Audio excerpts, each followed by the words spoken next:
პატარა ტკივილიც კი ემოციური სატანა არ შეუძლია. და კი არა მოკლა გინდება ეგრევე ყველასი რა, გეზიზღება უკვე და გინდა დახოცო ყველა და დააკვირდი პარტნიორულ ურთიერთობას ორი ადამიანის სიყვარულს ეფიცება ერთმანეს და პატარა დისკომფორტი ან უფულობა დაიწყება ან შეიძლება ვიღაცა ავად გახდეს მის გარეგნობას რაღაც დაემართოს, წონა მოიმატოს და ან დაკარგოს ან და უკვე ეზიზღებათ ერთმანეთი აღარ უნდა დაუფურას და ემსგავს ადამიანს არ შემიძლია რაც რაზე ვლაპარაკობთ გეხოცები ჩვენ ერთმანეთს არ უყურებს რაღაცა მთავარი საკვანძო ადამიანური სიყვარულით რომ გიყვარდეს მისი სული მისი როგორც ადამიანური მოცემულობა და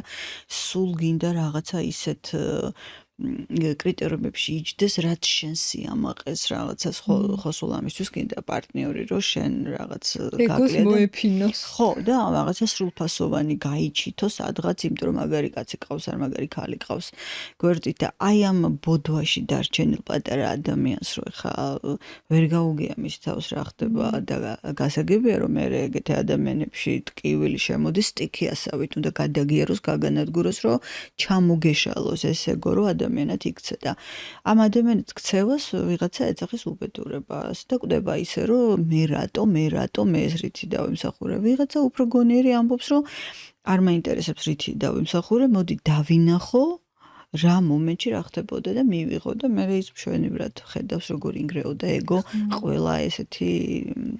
ტკივილის აი ზუსტად სატანჯველის შემცირება თუ გვინდა ეს არის მთავარი შემცირება სატანჯველი მიიღე და ის მცირდება